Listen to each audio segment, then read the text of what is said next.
Alors, nous sommes sur le quatrième morceau. Et là, finalement, elle vous rajoute quatrième et deuxième doigt. Et là, vous allez commencer déjà à faire quelque chose comme ça. Donc...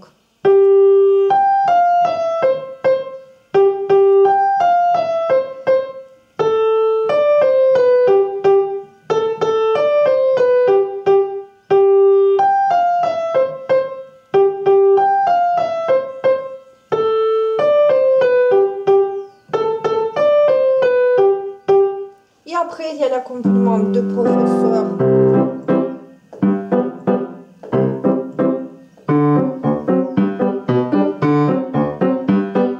Donc en fait, ce qui compte ici, c'est que on vous apprend à jouer et en même temps, vous jouez la vraie musique et on ne vous laisse pas vous ennuyer. Voilà. Et tout de suite, je vais passer sans interruption. Je vais passer au morceau suivant. C'est celui-ci. Donc, qu'est-ce qui va se passer? Donc, maintenant, il n'y a plus de partie de professeur. Maintenant, l'élève commence à jouer tout seul. Maintenant, tout de suite, on apprend à faire la pédale droite. Déjà sur le cinquième morceau.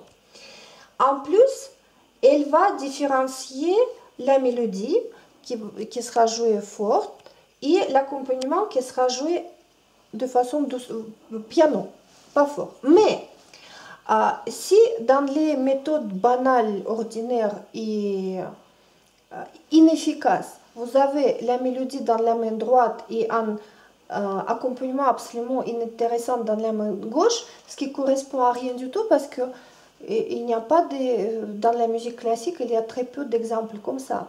En fait, ça mène nulle part.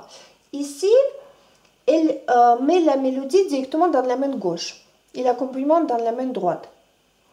Et en plus, elle fait profiter de votre habitude déjà de jouer les mains croisées, mais ce geste des mains croisées, elle va un petit peu compliquer pour que ça sera encore plus développé. On va regarder le grand geste des bras. Donc, c'est comme ça. Donc, gauche, droite, gauche, gauche.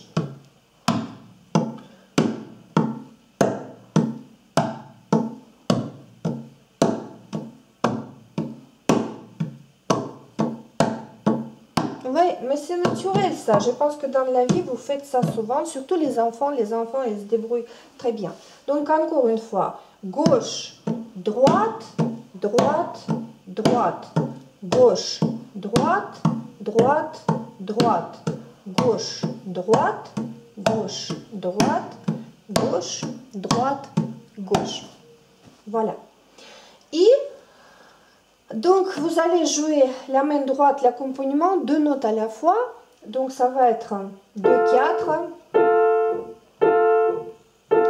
et 2, 3,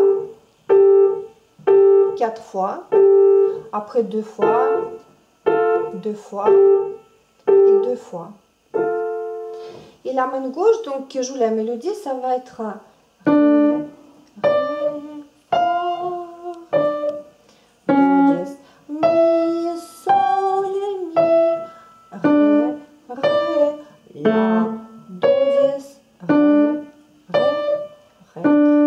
force, en plein volume. Donc,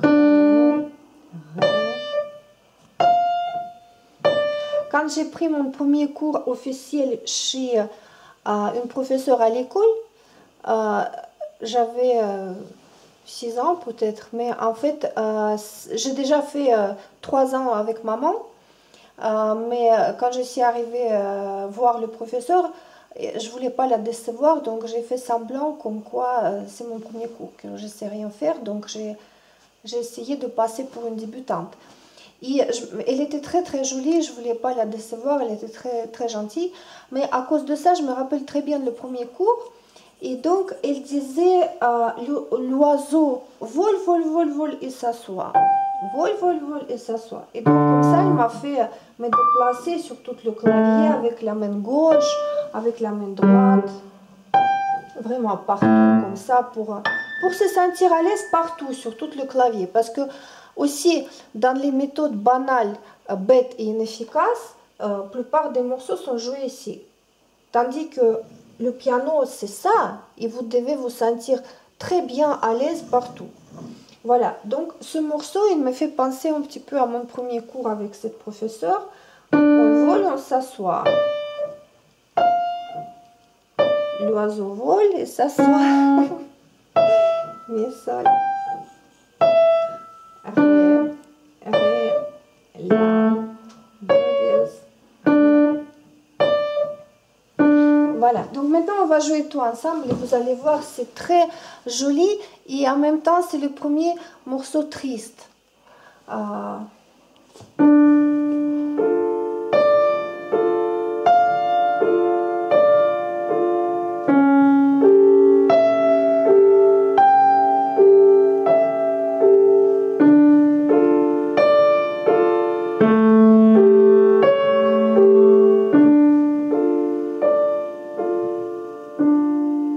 Ce qui est très important aussi, c'est que comme c'est la musique qui est jolie, elle va vous amener à faire la phrase directement, de ne pas jouer comme un Pinocchio ou comme une machine à bois, mais vraiment phraser. Ré, ré, fa,